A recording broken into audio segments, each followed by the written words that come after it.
السلام علیکم ناظرین، انتصاب نیوز سے میں ہوں آپ کا میزبان سکندر اعظم اور آپ دیکھ رہے ہیں میرا پروگرام سوال۔ ناظرین، الیکشن 2024 الیکشن سے قبل نہ صرف سیاسی جماعتیں بلکہ عوام کی بڑی تعداد ایک ہی بات کہتی ہوئی نظر آتی تھی کہ الیکشن ہوں گے یا نہیں ہوں گے۔ سب کے ذہنوں میں ایک ہی سوال تھا، ایون جو سیاسی جماعتیں تھیں ان کا بھی یہی سوال تھا کہ الیکشن ہوں گے یا نہیں ہوں گے۔ یہاں تک یہ سوالیہ نشان یہاں تک چلتا رہا کہ الیکشن سے ایک روز قبل بھی تمام لوگ یہی سوچ رہے تھے کہ کوئی ٹرننگ پوائنٹ آئے گا اور الیکشن کسی وجہ سے کینسل ہو جائیں گے۔ بہرحال الیکشن ہوئے، الیکشن 2024 ان کا انعقاد پذیر ہوئے اور بہترین انداز میں وہ انجام پائے۔ الگ بات ہے کہ الیکشن کے دوران جو دعوے کیے گئے تھے کہ انٹرنیٹ سروس متاثر نہیں ہوگی، بلکہ صرف انٹرنیٹ سروس ہی کیا، پورے موبائل نیٹ ورکس جو تھے وہی بند کر دیے گئے۔ بہرحال الیکشن کا عمل بخیر و عافیت گزرا اور الحمدللہ کوئی ایسا ناخوشگوار واقعہ پیش نہیں آیا جو ہم سب کے لیے ایک افسوس کا باعث ہو۔ لیکن الیکشن کے جیسے ہی نتائج آنے شروع ہوئے تو ایک سرپرائزنگ کیفیات جو تھی وہ بڑھنے شروع ہو گئیں۔ روز بروز ایک نئی ہیجانی کیفیت طاری رہی، عوام میں ہیڈ لائنز کریٹ ہوتی رہیں، لوگ کبھی کسی طرف بھاگتے اور کبھی کسی طرف بھاگتے۔ الیکشن نتائج کی اگر ہم بات کریں تو الیکشن نتائج بھی بڑے عجیب و غریب سچویشن میں رہے، بڑی عجیب سی جو صورتحال ہے انہوں نے اختیار کی۔ کبھی پتہ چلا کہ مسلم لیگ نون آگے ہے، کبھی پتہ چلا کہ پاکستان تحریک انصاف کے جو حمایت یافتہ آزاد امیدوار ہیں وہ ان کی دوڑ آگے ہے۔ بہرحال الیکشن سے دوسرے روز جو فارم 45 اور غیر حتمی اور غیر مصدقہ نتائج، ان کے مطابق اگر ہم مجموعی طور پر بات کریں تو یہی بازگشت سننے کو ملتی تھی عوامی حلقوں میں بھی اور مختلف مقتدر حلقوں کی جانب سے بھی کہ پی ٹی آئی کے جو آزاد امیدوار ہیں ان کی حمایت یافتہ وہ بڑی تعداد میں جیت چکے ہیں۔ یک لخت تیسرے روز ایک ٹرننگ پوائنٹ آیا، ایک ٹرننگ کیفیت آئی کہ جب پتہ چلا کہ مسلم لیگ نون کے ہارے ہوئے جو امیدوار تھے کہ نہیں یہ جیتے ہیں۔ بڑی ایک ہیجانی کیفیت رہی۔ اب تک معاملات بڑے غیر مبہم ہیں، اب گورنمنٹ کرنے کا، حکومت چلانے کا جو سلسلہ ہے وہ کون سنبھالے گا، اس کے حوالے سے بھی جو ہے نا وہ ابھی تک کوئی معاملات کلیئر نہیں ہوئے۔ ملک جو ہے وہ مختلف مسائل میں گھرا ہوا ہے۔ شہنشائیت کا جو تاج ہے وہ کانٹوں سے بھرا ہوا ہے، تھوڑا دور دھرا ہوا ہے۔ یہ اسی طرح کی گردان ہے جو گومگو کی کیفیات پیدا کر رہی ہیں۔ الیکشن کے عمل میں تمام سیاسی جماعتوں نے بڑھ چڑھ کر حصہ لیا، تمام سیاسی جماعتوں نے۔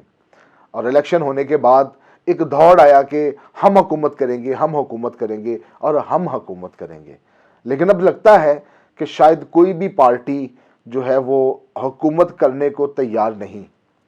مجھے یہاں پر شاہد خاقان عباسی صاحب کی بات یاد آتی ہے کہ یہ جو جس بھی پارٹی کے سر پر یہ حکومت کا تاج آئے گا وہ پارٹی اپنی سیاسی قربانی اس کو دینا پڑے گی۔ عوام اس کے اوپر بڑے زہر کے نشتر چلائیں گے اور بڑی بددعائیں دیں گے، بڑی گالیاں دیں گے اس حکومت کو جو اس دفعہ حکومت سنبھالے گی، چونکہ ملک اس وقت انتہائی خطرناک صورتحال سے دوچار ہے۔ ابھی بھی ہر طرف سیاست ہی چل رہی ہے۔ ملک کے بارے میں کون سوچ رہا ہے کون نہیں یہ تو آنے والے دنوں میں ہی پتہ چلے گا۔ بہرحال ایک بڑا ٹرننگ پوائنٹ آیا ناظرین راولپنڈی سے، جب کمشنر راولپنڈی لیاقت علی چٹھا نے یکدم پی ایس ایل میچز کے جو افتتاحی تقریب کے حوالے سے منعقدہ پریس کانفرنس تھی، اس پریس کانفرنس میں انہوں نے جو انکشافات کیے، جو الزامات عائد کیے اور ان کے بعد انہوں نے فوری طور پر استعفیٰ بھی دے دیا۔ ان کے بیان میں جو اہم نکات تھے جس میں ان کا کہنا تھا کہ میں نے خودکشی کرنے کی کوشش کی لیکن میں خودکشی نہیں کر سکا۔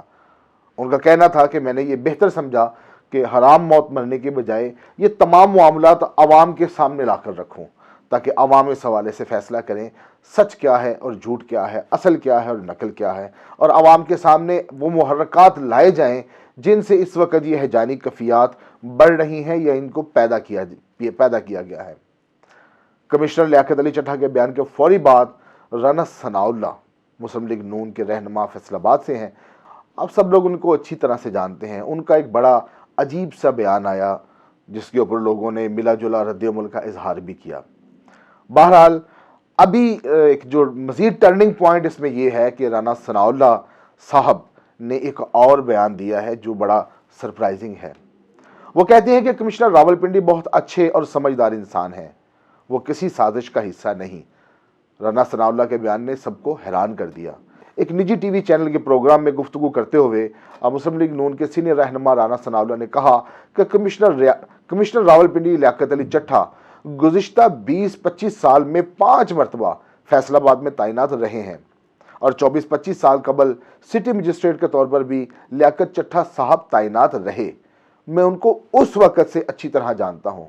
وہ انتہائی معاملہ فہم ہیں, بڑے دھیمے انسان ہیں, وہ کسی قسم کی ہیڈ لائن کریٹ کرنے والے نہیں. رانا ثناءاللہ نے کہا کہ لیاقت چٹھا عصر حاضر کے تقاضوں کو خوب سمجھتے ہیں.